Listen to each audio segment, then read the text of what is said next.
everybody? It is the Stable Lad coming at you again with another end of the week update. And before we get into it, just a little housekeeping. This video is going to be just a little bit different than my normal end of the week updates. And usually I cover macro, news, portfolio moves, the kind of the whole thing. But this week is a little crazy on my end. So I just wanted to get this video out early for the weekend and focus on a few specific things that have come up during the week that I think are interesting, worth talking about. So what we're going to do today is first I'm going to talk about Aave. And normally I don't talk about crypto tokens because this is a stablecoin investment channel, but this kind of came out today, and there's been some kind of good and bad about Aave lately, and it's the one crypto token that I still hold, one of the alts that I still kind of really like besides the majors at this point. And I kind of want to go into the reasons why and just talk about that broadly.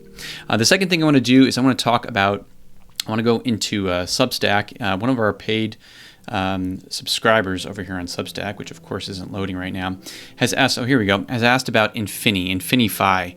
And I just want to talk a little bit about what that is. I think everyone will sort of benefit from that discussion there.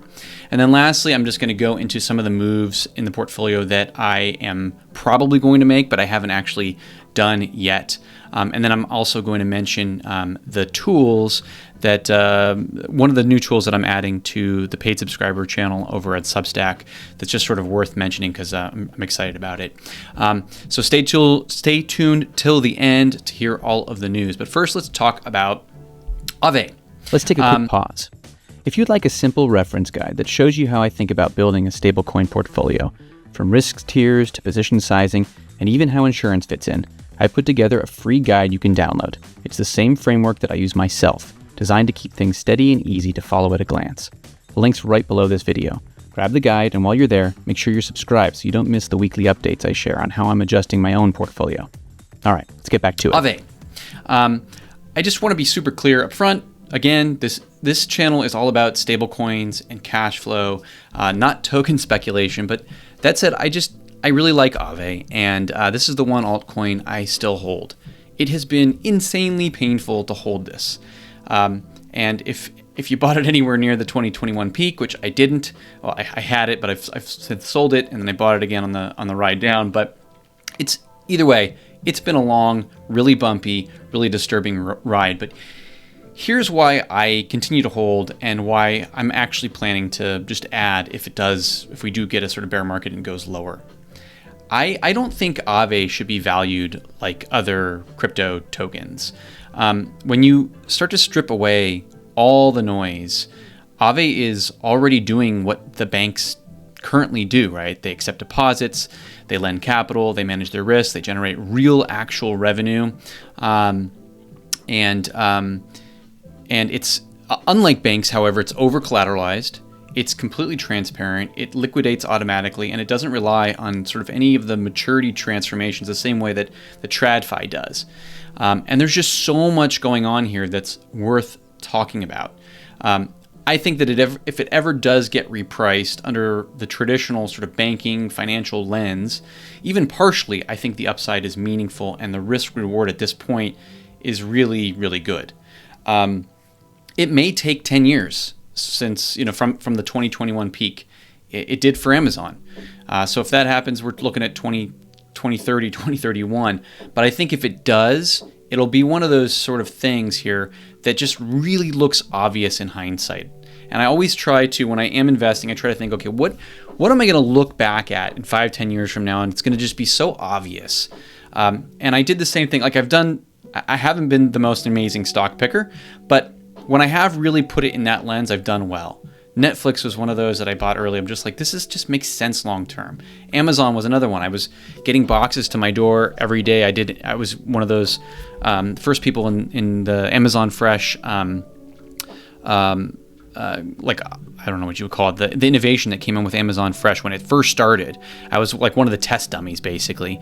And I was just like, this just makes sense. Like, people are going to get their groceries delivered to them at their door. It's so much easier than actually having to go out. And so I made those kind of bets back then. Again, I've made a lot of wrong bets too.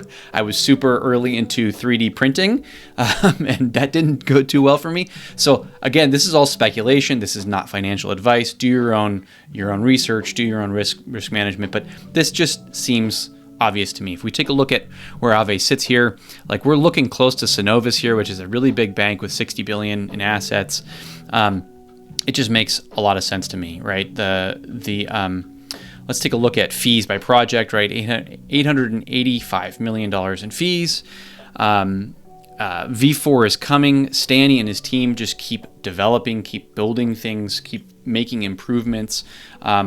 This will allow Aave to handle trillions of dollars in asset, making it the go-to choice for any institution, fintech, or company looking for access to Aave's deep, reliable liquidity. Let's take a look at Horizon, for example. Right, Horizon is their new real-world asset vault. Right, $550 million. Already it just launched this year. They're targeting $1 billion next year. Like Horizon will onboard many of the top financial institutions to Aave in a way that wasn't possible before and expand Aave to a $500 trillion plus asset base. I mean, this is like you hear about real world assets and tokenized real world assets in the news almost every day at this point, and Aave is going to take massive. They've already had a massive lead in it, and I think it's just going to continue to grow. Ripple's in there, PayPal's in here. It just keeps growing. The Aave app, right? I've talked about this on this channel. We're already talking about. I mean, they kind of came out with 9% APY. That will come down. It's not going to be 9% APY, but an app that allows you to deposit cash and onboard into crypto very, very easily and simply, earning APY, just strictly earning APY. And getting $1 million in insurance, which is better than FDIC. I mean, this is a no-brainer. We saw what happened with UST and Tether. Terra Luna. Before it crashed, right? It grew crazy because people want steady APY on stable coins. People actually really want that type of thing, but they want it in a way that's actually foolproof and has got some FDIC-like protection. This is it. And I think that Aave is going to really win here with an app that's like a Cash App or a Venmo that just you put money into, you can use it to spend, but you can also use it just to earn on there. I think it's going to be a big deal here. We got Aave as the global credit layer. We've talked about this. Multi-decade vision is to build a foundational credit layer for the on-chain economy. I mean, this is like all just so huge. So they just have the eye on the prize, I think. And again, this is not financial advice for anybody to hold Aave. I am a holder of Aave, and I will continue to add if I get even better prices to add. I think that I know that they have some bad news lately with the DAO and the foundation and all that kind of stuff. I think that stuff gets worked out. I think this is just stumbling blocks.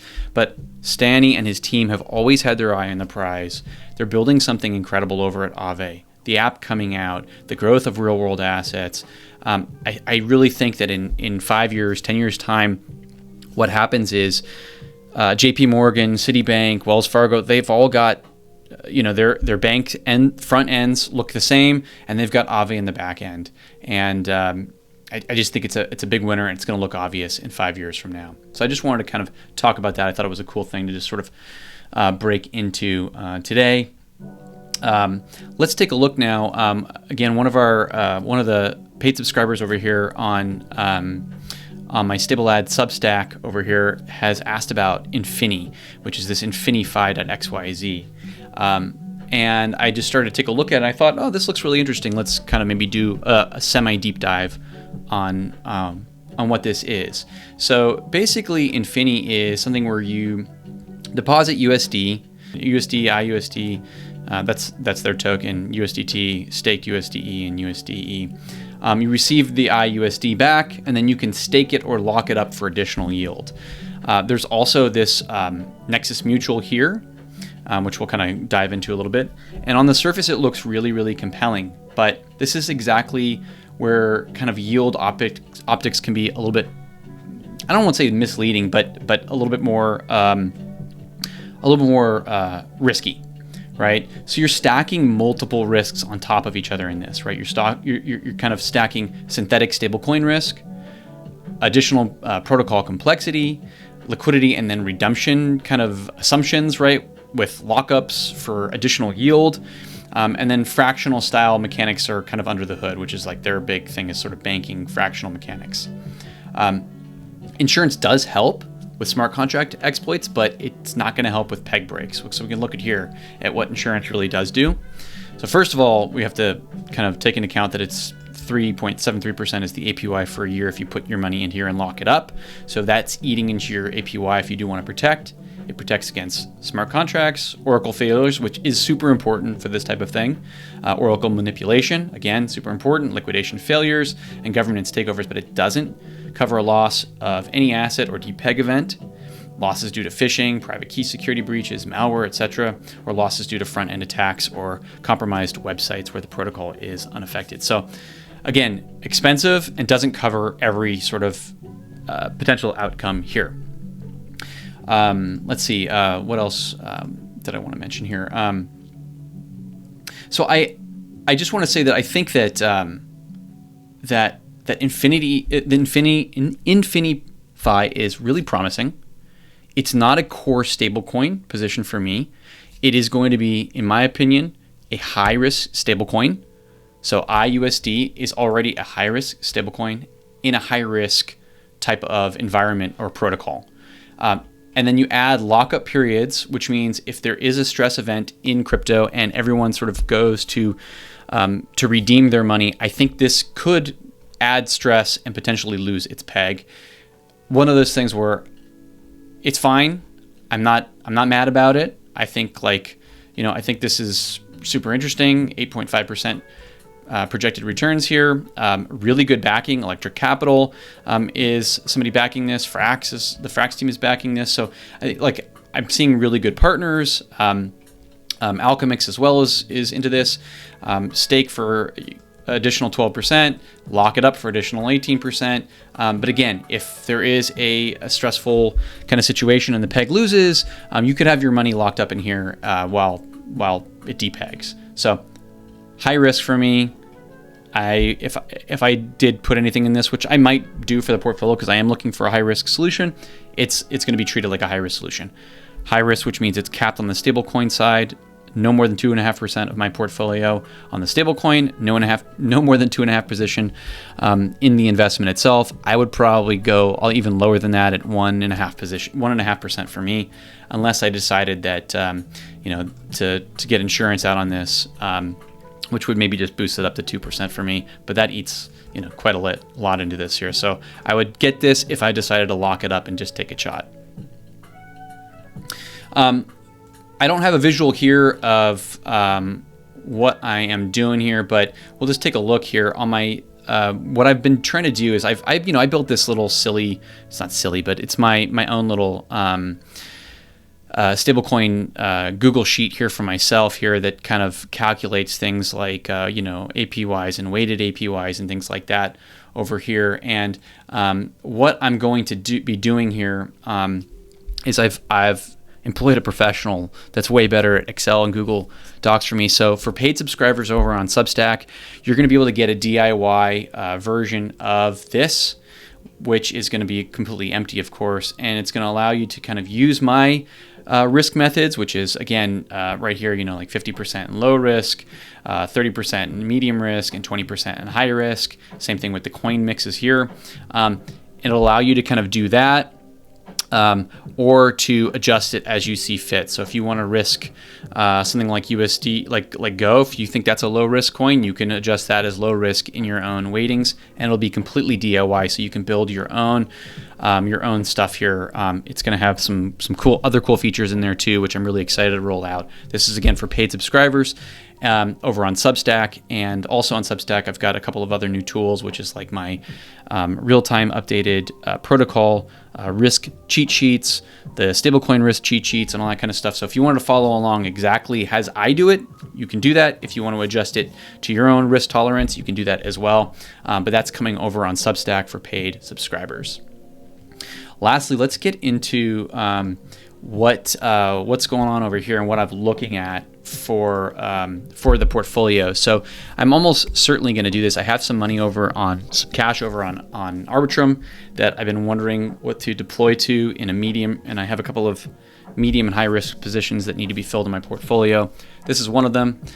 Gains is notorious for going up and down in price, but 16.88% right now is too juicy to kind of ignore. So that's something that I'm looking at to add in the portfolio. 16.87% for a USDC position. Again, this is a sort of a medium risk play for me. So 5% cap on that position for me here. I have also PayPal USD that I bought over on Ethereum mainnet, and I tried to put it over here in this Aave pool because I wanted a low risk position paying me almost 6% here, which I thought was really, really nice, but it's capped out here at 100%. So I'm deciding whether or not I want to keep it on mainnet. And if I do keep it on mainnet, then I'm likely going to throw it over here in this medium risk position on Euler. It's not paying a ton. It's 5.61%, which I like to get a lot more for my medium risk positions, but it allows me to keep that money on mainnet while I watch for this pool to see if this, they maybe PYUSD maybe increases their caps over here on Aave. If they increase it, I'll put it over here for a low risk position on Aave. Or if people start redeeming some of their cash out of this, and there's just a little bit of room because there's not a ton. I don't have a ton of cash available in PYUSD. Something like only 5% of the portfolio. So if it does, I'll pump it over here. If I do decide to bridge it over to Solana over here, this PYUSD Centaura over here is paying 9.7%, which is much more in line with what I want to make in a medium risk position over on Camino, which is on the Solana blockchain. So that's kind of what I'm looking at this week on these low risk positions. There is another position on Uniswap that I need to make sure I may need to move over on there because the APYs have dried up a little bit, and I'm looking out for some higher risk stuff here. So I might end up putting some money into this position on Infini, which again was a question from one of the paid Substack subscribers. So if I do that, shout out for making that happen, because I am looking for a small play on the higher risk side. So Jay Wynn over here, over on Substack, made that introduction, and thanks to Jay for that mention here. So and that's it for the week coming for Substack. Like I mentioned, the DIY Excel sheet, a Google sheet is coming over there, along with other tools that I mentioned, and I'm adding more and more and more so that paid subscribers feel like they're getting a lot of benefit. It's also only $5 a month, so I'm not trying to pump anything here, but it helps me. It really helps me justify continuing to kind of grow this channel and everything. I'm going to continue to put more time over it on Substack because I really feel like it's just a great environment for sharing deep dives, portfolio updates, all the details and all that kind of stuff. So go check us out over there. I do put a lot of free stuff over there on as well, so you don't have to pay. But for $5 a month, it seems like a pretty good value if you want the full portfolio. As always, this is not financial advice. Please manage your risk wisely, and thanks for watching. I'll see you next week. I'm the Stable Lad, and if you like today's video, please hit that subscribe button. Every week I break down what's happening in the world of stablecoins and why it matters, clearly, calmly, and without the hype. This channel is for educational purposes. It is not meant to be financial advice, so always do your own research and manage your risk wisely.